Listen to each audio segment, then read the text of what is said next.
Welcome to Talks with Purpose. On this podcast, we bring on guests and interview them on their beginnings, middles, and purpose. We bring in guests that have a special influence and made it to a level that is worth praise and exploration. We hope that we can dive into different stories and inspire you, the audience, to find your own purpose. I am Jay Eury Santiago, CEO and founder of Mindswithpurpose. What's up, guys? My name is Phil. I'm a full-time engineer, full-time creative, videographer, and the COO of Mindswithpurpose. Yes, sir. Yes, sir. Yes, sir. And on today's show, we're excited to have the founder and CEO of Renavest, a platform that connects financial therapists with employers who want to help their employees heal the relationship with money. We have the founder of CEO of Paul Rameau, a fashion brand dedicated to his father's legacy. We have the founding partner of A2C, Access to Capital Boston, connecting innovative founders with more equitable access to resources and capital. We have a MassChallenge VIP Ambassador. He was featured in the Boston Globe and works to progress the narrative of Black creativity and entrepreneurship. My cousin and friend by choice, Stanley Rameau. Appreciate it. That just tells me I be doing the most. Founder, we love it. I appreciate you guys having me on your inaugural podcast. So excited to, share some gems and get this going. Definitely appreciate you too, brother. Having you here means a lot to us, always supporting us and, being a champion to what we strive for. But let's dig right in. After graduating Bentley University, what was your mindset going into the real world? And was your vision clear on what you wanted to do? Great question. Graduated in Bentley 2012, so definitely on the millennial side of things. Still feel young at heart, so we love you that. You look young, bro. I appreciate that. Look real good, huh? Graduated in Bentley. Throughout the whole process, even going to Bentley, I didn't originally know that I was going to get into business specifically. I went in through a couple of programs. Did you start out with business or? In high school, my senior year, I went to a couple of programs, one at Babson College.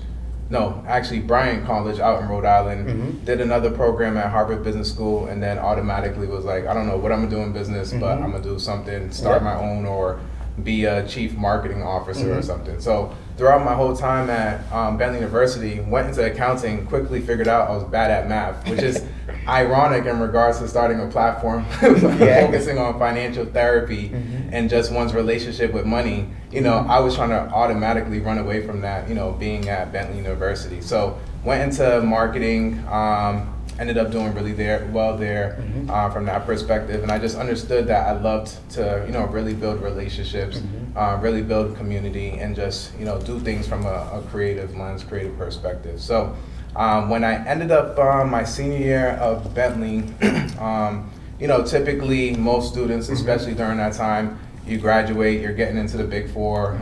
PWC, which their Boston headquarters is out here in Seaport, KPMG, whole nine. So myself and the rest of my friends, we're just trying to figure out where we're gonna work at, and it was difficult to be able to find a job during that time. So a lot of my summers was spent, really trying to get into a internship, so that way I could then go into the workforce and be like, okay, here's my resume, easy transition to be able to find a job. So ultimately, I'm like, I'm gonna just go up the corporate ladder. We're gonna do that. But during that transition period from my senior year to graduation, one of my professors, it was class GB 301, focuses on business. Global business? Global business on big picture. And literally one of our last classes, he was like, I know a lot of you guys are gonna go into the workforce, work for the big four, probably go into Wall Street. But honestly, why not start your own business, start your own ideas? You have visions, you're young, right? You have your whole 20s to be able to figure this out. And so I literally said it verbatim, like, fuck it, do your own thing. And I'm like, you love it when your professor starts swearing in class.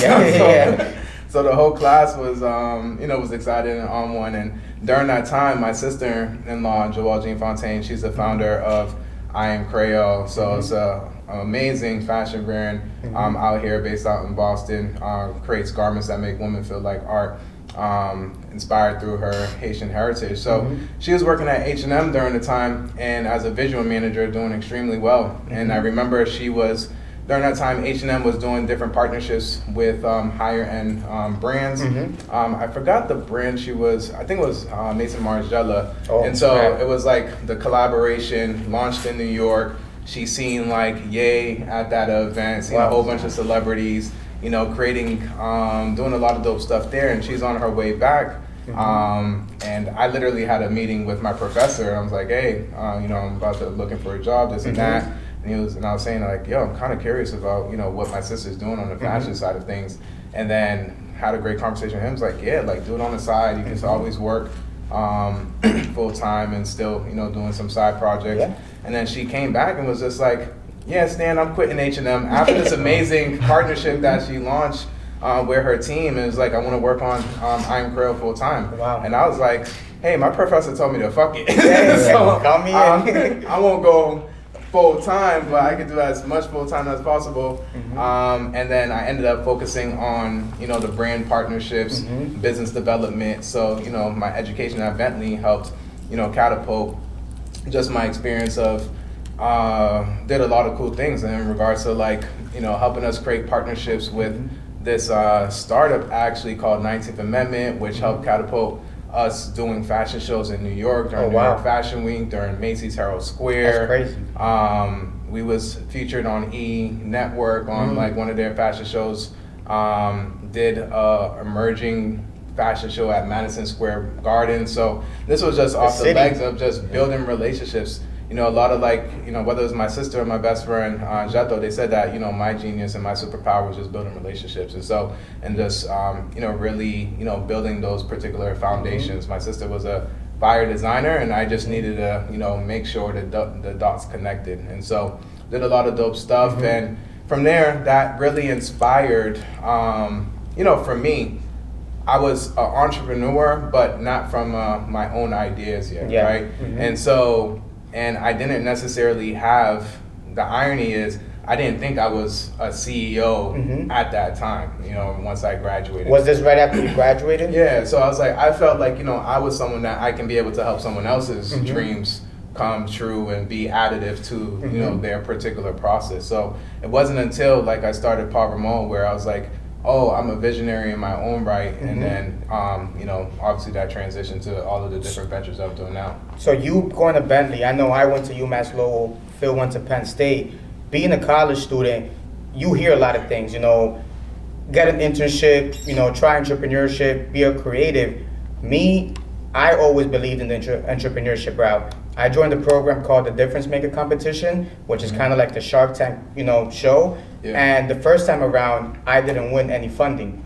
But like you said, networking is super important. The people I was able to meet, the resources, the experiences, and the failures I went through led me to go again and pursue it again, but a better way. So every time you get knocked down, you just got to keep going and believe in yourself. And you know, you mentioned Paul Rameau. I think that goes into our next question. Yeah, exactly. So Paul Rameau, your father, was a large influence in your life. Can you describe your drive behind creating the brand in honor of his life, the meaning of rebirth, living your own renaissance, and in loss, like finding life? Yeah, absolutely. And so with Paul Rameau, ended up doing a good amount of years with Joey and I Am Krill. So obviously at that point, you know, you feel you have certain successes, you know how to actually, you know, you have a blueprint that experience helps you be able to figure it out. So even going into the idea of starting my own fashion brand, I knew that I could take an idea and then at least build a brand or business in regards to that. The other factors of like, okay, how do you scale it to hundred thousands of dollars, millions, and so forth, you know, figure that out later. And I'm like, what's first things first, let's build this brand. And so for me, my father passed in 2016 in November, so still with I Am Krill during that time. And it was really conversations with Inner Circle, my loved ones. You know, Inner Circles is incredibly important when it comes to, you know, individuals that believe in you and believe in your vision and, you know, are able to pour in, you know, faith affirmations into things. And so it gets hard doing it all alone. Oh yeah, absolutely. So, you know, I definitely give, you know, my peoples a lot of credit And so it was really conversations with, again, one of my best friends, Jethro, one of my best friends, Brian. He's the one that was at Creative Net? He was at Creative Net, yeah. So he's out in Minnesota doing amazing things with his family, and he's a whole lawyer now, so we love that for him. Shout out, bro. Shout out Jethro. And, B-Day, everyone knows B-Day's, my guy. And then I had a conversation with my sister. So it was really of just how to turn pain into power. Obviously, like say that one more time, bro. Turn pain into power. And so originally, we kind of talked about like starting a fashion brand. I'm like of my own, and it was like it has to be related to my father, and it has to really just tell that story. And for me, it was a healing process that I wanted to do for myself, but I also understood that. Like you mentioned, one of our messages was, in loss, I learn love and find life. And we all relate to that. Like me, my father passing away, ended up, creating new love in regards to my creative side. Again, like my imposter syndrome of, am I a visionary, am I this, am I that? Growing up, my father was a Renaissance man. So he was an artist, he was a painter, Nice. He was a lead tenor for his church choir. Wow. He was a carpenter. So just many different creative aspects. I remember growing up, like I would love to just go outside, play ball. We all thought we were going to be ballers. You was nice though. You was nice. We'll save that conversation for another day. For everyone in the woodworks be like, nah, it wasn't like that. I played varsity point guard, charter school. So Okay. It was enough little something like. But my father was just always like, hey, work on your creative. So like I had to do piano classes. So granted, I wanted to play ball. He was like, no, driving me to my piano classes, and I got to go home and then practice and doing that. And then he's like standing on top of me like this, making sure I'm getting it done. Or if I'm drawing, I used to love to draw, and he would just like watch over my shoulder. So, a lot of like my creative side just came from spending time with him and then watching him do what he loved to do as a Renaissance man. So it was really just finding again that creative side with Paul Rameau, and understanding that a lot of the disbeliefs I did have were actually instilled in my father. And then again, I just wanted to tell that story. So like our main messaging was living your Renaissance, which means reaching your fullest potential. You're going through different rebirths to be able to continue becoming a better version of yourself. And that's a messaging that anyone can be able to relate to, right? 100%. And again, in loss, I learned love and found life. I found my, love for building Paul Rameau and inspiring other individuals to, live their Renaissance. And then that catapulted new life. And now I'm a entrepreneur of that brand, Renavest, that's doing, really great things. We're going into, go-to-market strategies, fundraising conversations, partnerships, revenue. I'm going to be doing revenue this year. You're killing it, bro. You're killing it. Yeah, and then A2C Boston, shout out to my team there. Is just supporting other underrepresented founders that want to build, tech companies in Boston as well. And so, I'm a big advocate for visionaries to build in Boston, to stay in Boston, to create inclusive community from that perspective. So I think that it speaks to being multifaceted.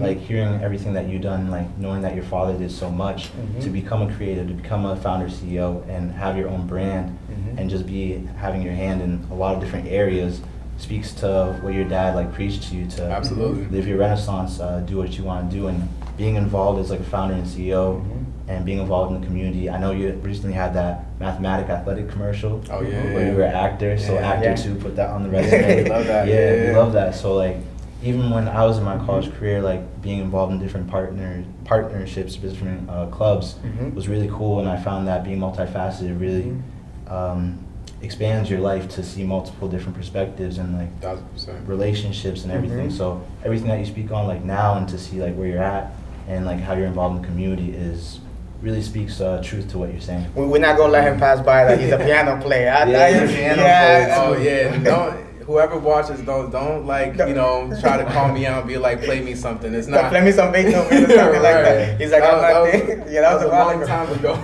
No, but definitely, thank you for sharing that story. I know he's definitely proud, of everything you're doing and everything you're gonna accomplish. So appreciate you. And you mentioned earlier like fashion weeks and being diverse, and us Mindswithpurpose. That's what we ultimately believe in, diversifying our community, bringing different content, events, initiatives to different audiences that at the end of the day bring everybody together, and that goes into our next question.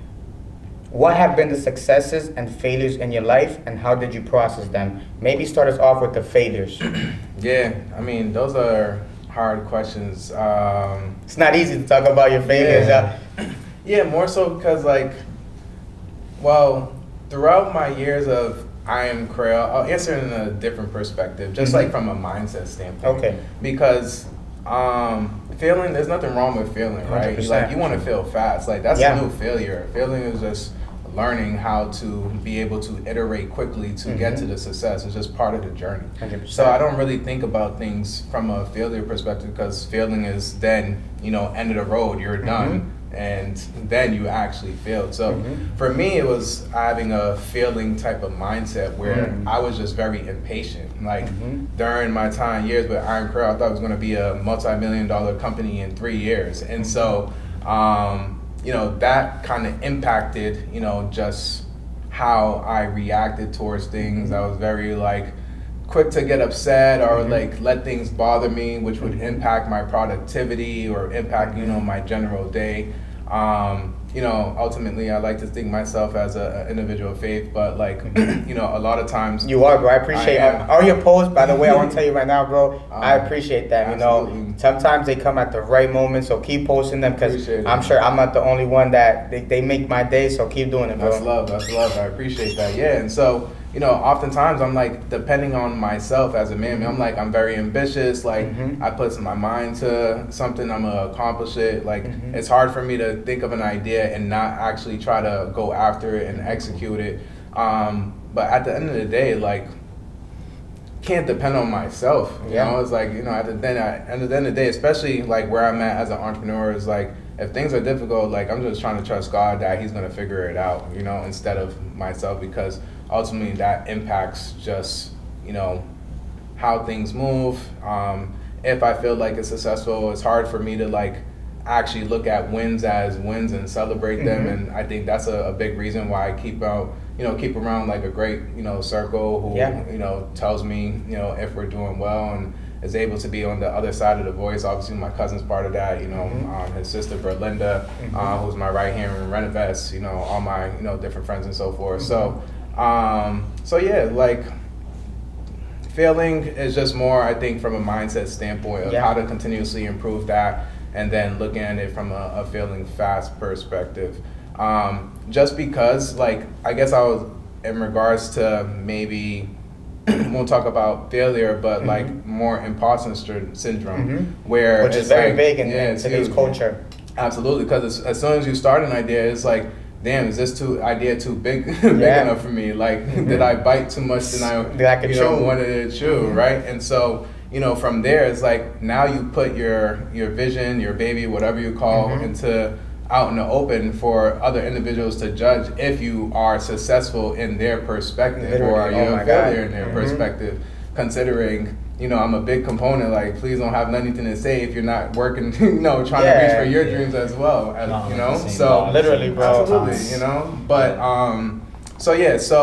but from an imposter syndrome, I've been able to, build brands or be a part of building brands, but, the goal right now where I'm putting all my energy into Renavest, is to not only build a brand or a small business, but I want to build a $1 billion company, or as you will build a $1 billion company. Thank you. Come on, bro. Absolutely. Come on. Exactly. See, that's my feeling. I'd be saying I want to. You so will, my bro. peoples. There we go. It's I will. Granted, my actions, I'd be on it. So whatever I say, it's thank God my actions is better than what comes out of my mouth. And also, bro, to your point about failing as a mindset, honest to God, what changed my whole perspective on life and has put me on a path of progression lately has been emotional intelligence. And Phil knows how much I stress emotional intelligence, to the point where I created a curriculum around it to teach it to the youth, because those are the next leaders for our communities, for the businesses, for everything.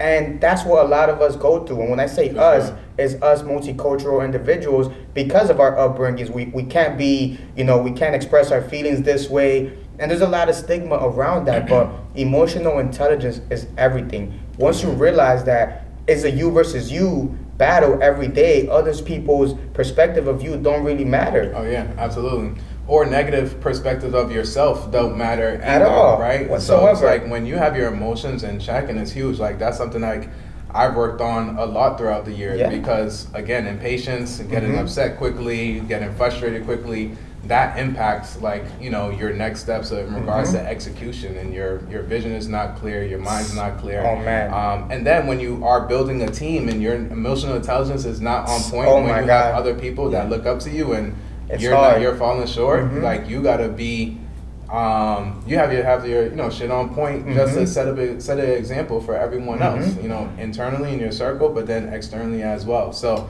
that's huge. And so and that's big. I want to touch upon that. Team building is not easy. You know, I see that you work a lot with your family. What do you have to say about that? yeah, so working with starting with my sister-in-law, it was tough. It was like, it wasn't easy. I'm just graduating. Obviously, you know, I'm just getting my first paycheck, so I'm trying to be out Friday and Saturday. And, you know, for her, she's at a different point in her life, or she's like, this is a business I'm creating. So we had to really get on the same page in regards to, you know, whether it was work ethic or a certain level of an investment. Also, the fact that I'm her younger baby brother and like who's working with her, so you know what I bring to the table have to two sides. Knowing It's your worth. Yeah, knowing my worth, but then also I gotta prove that like I'm really in it to win it as well, and that she can depend on me and vice versa, for sure. And that's big. When you're building a team, I think that's super important that, you know, the effort is being matched, the energy is being matched, because when it's lopsided, you can feel it. But when you feel that energy being matched, it's like a full force coming at you. Yeah. And that goes into our next question, the city of Boston. Seeing the landscape of Boston, look how beautiful it looks behind us. Like, I hope you guys are enjoying this amazing view. Outside of that new building that you guys are being blessed right now. How do you see the next 5 to 10 years progressing for the Black multicultural community, tech founder space, and overall city? How do you see the connections happening across these spaces, and what can individuals do to be a part of the growth of Boston in these spaces? Yeah, great question. And so, you know, my viewpoint is, I'm born and raised in Boston. I was born in Mattapan. Shout out Mattapan. Shout out Mattapan. You seen that mathematics commercial, so you know I'm repping Mattapan.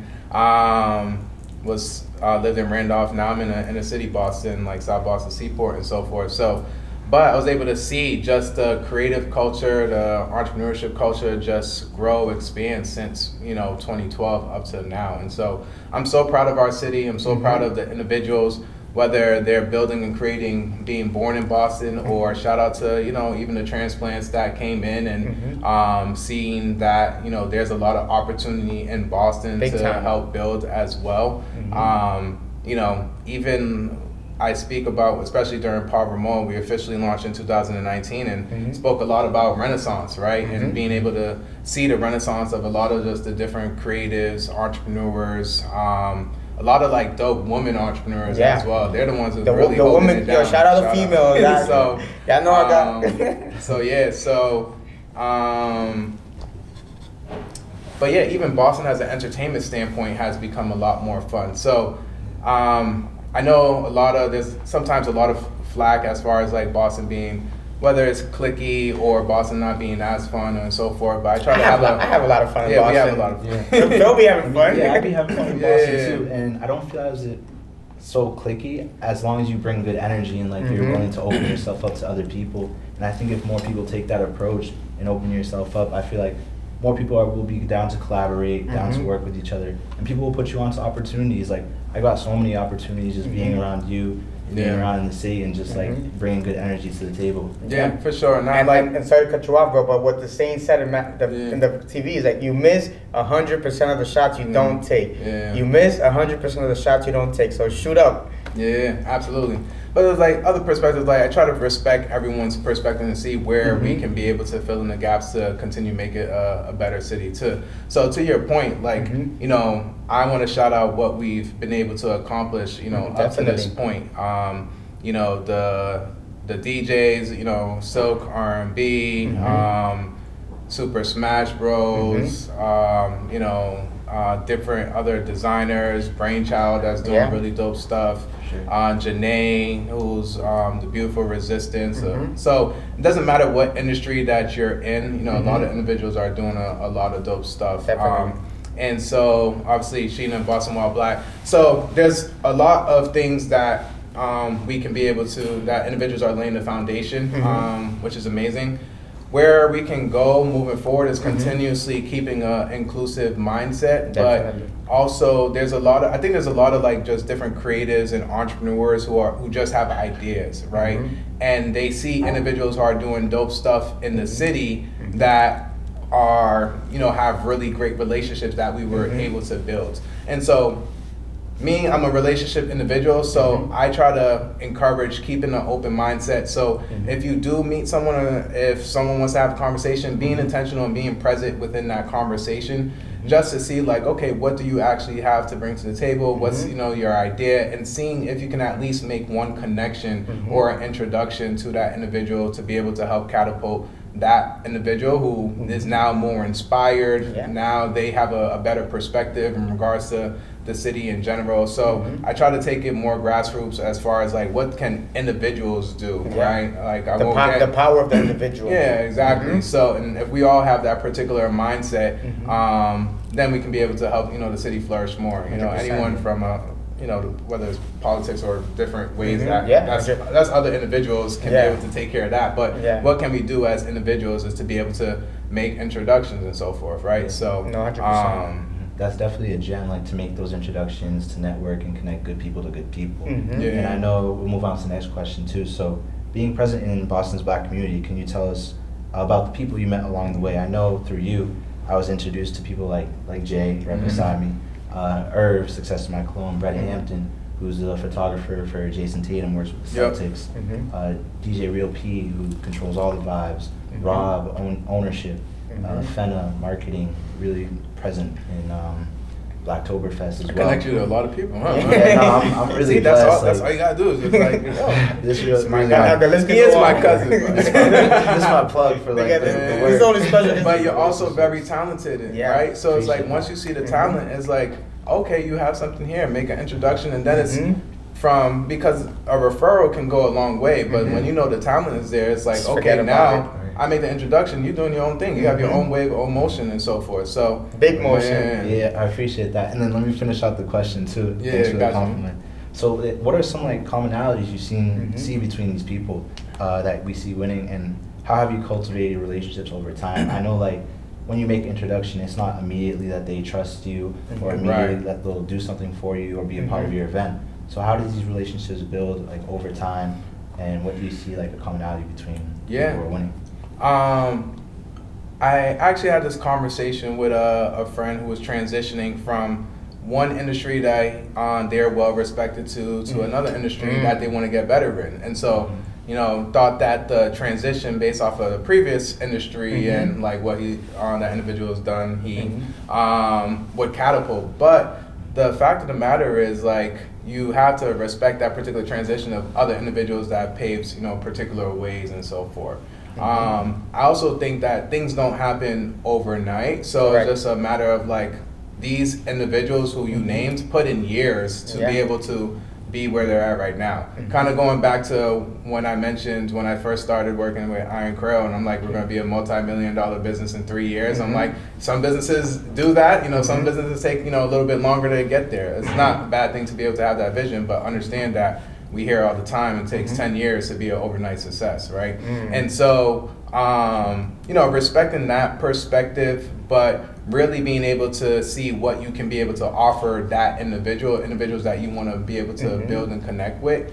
And, you know, everything is kind of like a give and take. You want to make sure everything's reciprocated, not just like, oh, I want to be here, just take, I want to like, you know, do this. Like, all right, well, show me like a portfolio. Do you have a website done? Do you have this done, that done? Like, you have to be able to establish a certain amount of groundwork, you know, for yourself to then be taken serious, but more or less for you to take yourself serious, right? So then you can be able to go to conversations with more leverage and be like, no, I have my shit together and so forth. So, so respect to, you know, all those individuals who are all good friends and put in amazing amounts of years of hard work and, you know, establishing, you know, their businesses.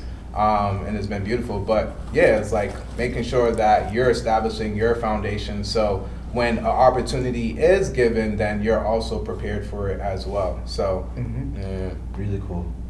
Yeah, I think proper preparation just is key. Yeah, like the days that people don't see when you're working late nights lead up to what's to come. Because I know that I spent late nights editing, doing video work, went through a lot of failures to be prepared for like this moment that we're here right now. And I'm constantly working to be prepared for the next. So another thing is support.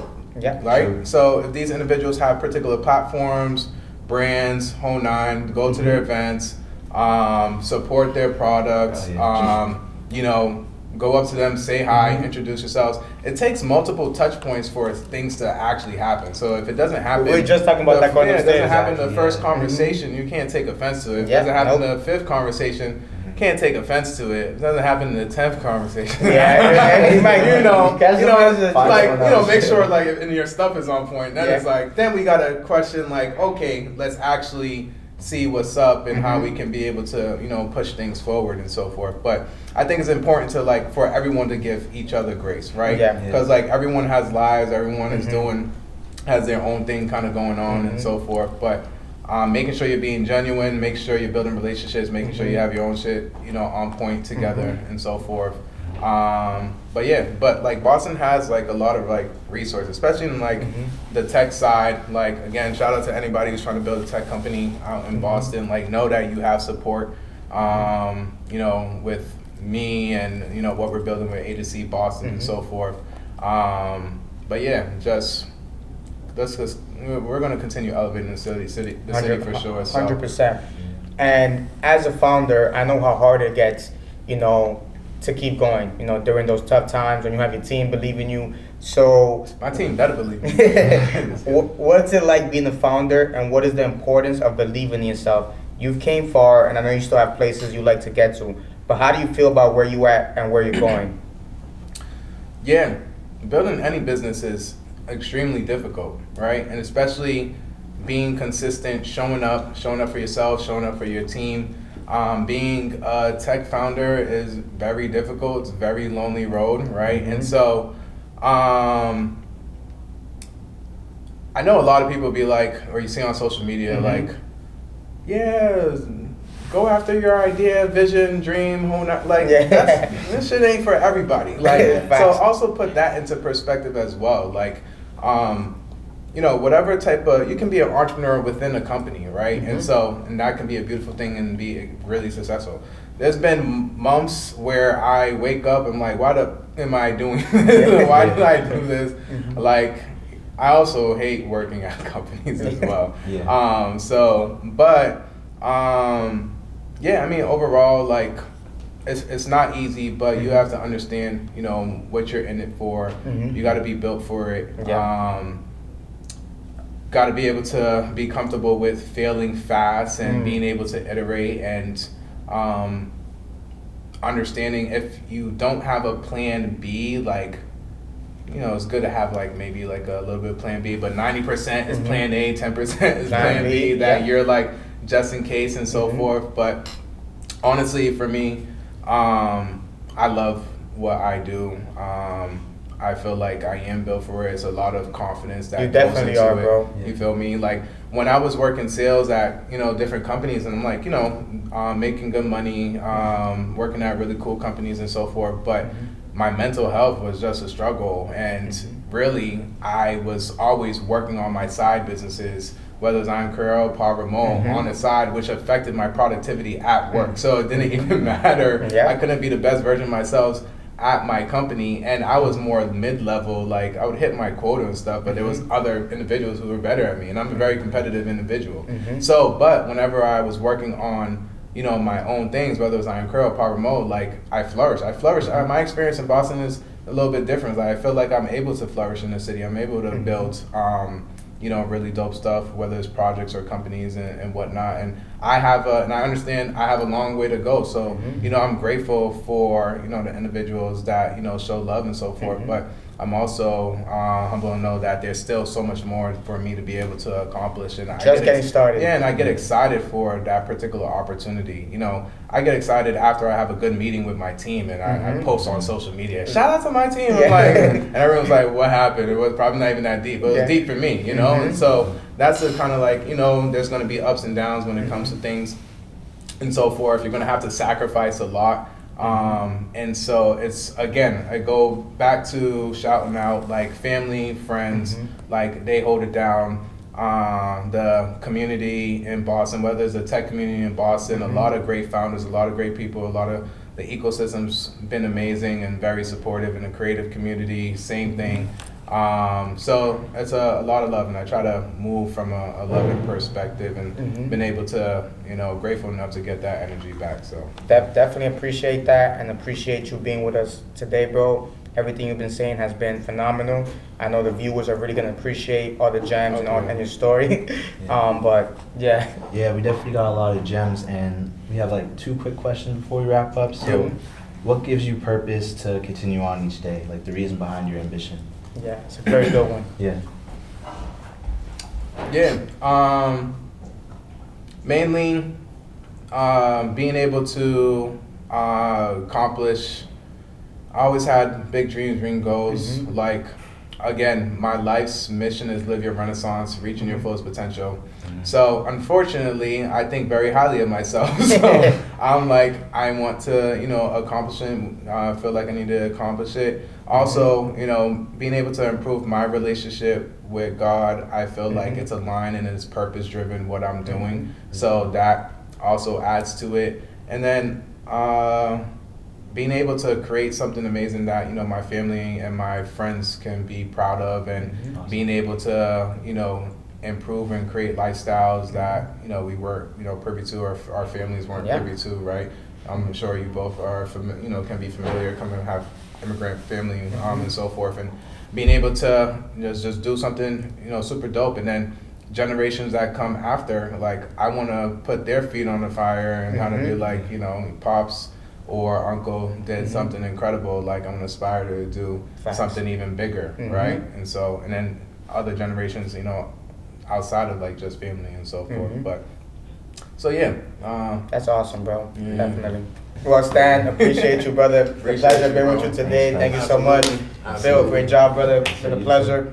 And to the viewers, appreciate y'all. Everything we do is for you guys. Keep believing in yourself. Much love.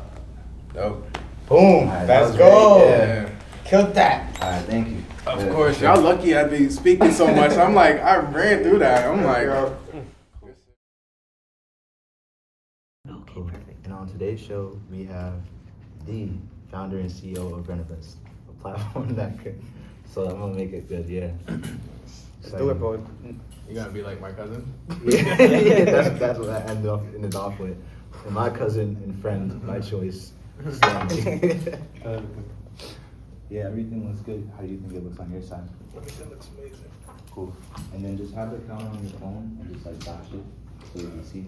And then this one to turn it on and then hit record. Should be all set. Perfect. You good on water? Lee, you want me to grab 2 more?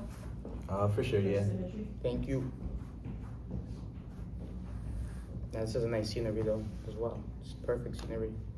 And maybe after, just getting like B-roll of us walking out type thing. Cool. Like all of us just together, maybe a pig, you know, group picture, things like that. I think a group picture would be good. Yeah. Because we'll probably drop an article of every episode we drop. Okay. So have that as a cover photo. Because again, the goal is to like stretch out the content as much as possible, distribute it as many places, and, you know, really get as many views as possible. The attention is where it's at, bro. And I was looking through your Instagram the whole time. Like the way you post is good too. That's like of different types of content, like pictures, like videos, and just like overall like just content. I think a lot of people don't see what we're doing right now, so it's cool. The to, like, BTS, yeah. Oh, thanks. You really? I be hating posting. I've been trying to do more of it since early in the summer. So, no, it's a lot to keep up with, bro, because so much, you know, family, work, health, than social media. Yeah.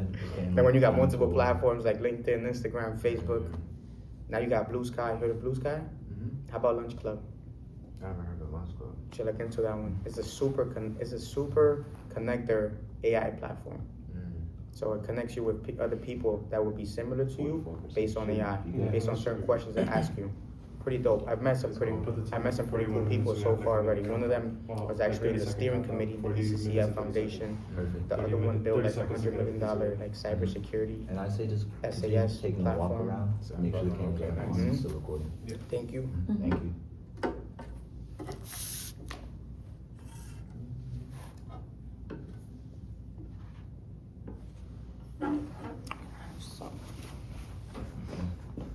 Your phone has enough charge? Yeah. Okay. Alright, so we're gonna start recording. Right there. And then the main one.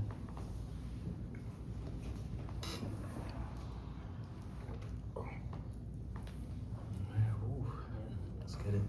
30 Good seconds. stuff. Yeah. You guys ready? Yes, Yeah, sir. And is that one Born recording? ready, man. Yeah, this one's that been one's going. recording. Oh, okay. Alright, you can give us a countdown and then we can Yeah. start off and then you go ahead. Give you a countdown from 10. 10. That's a lot of numbers. Then Five, go from 3. Yeah. 4, 3, 2. Welcome to Talks with Purpose. On this podcast, we bring in guests and interview them on their beginnings, middles, Hold and on, purpose. hold on. My fault. I lost the sheet with the questions. Oh. Damn, I was going good. Yeah, that was a good intro though. I lost the sheet and I'm like, I don't want to fucking, yeah. Hold on. We good though. At least we got the intro right there. Good. Yeah. Alright, you can stop recording on the main one. That's Come on, how you're they going go. Yeah, I got you, bro. So right here. It was like, bro. That's the bloopers. We're talking about bloopers right there. True. You got it? Yeah, I got it. Is that one recording now? Or is this one? Just put it on again. Alright, and these two are good? Yeah, those are good. Alright, countdown. 5, 4, 3, 2. Welcome to Talks with Purpose. On this podcast, we bring on guests and interview them on their beginnings, middles, and purpose.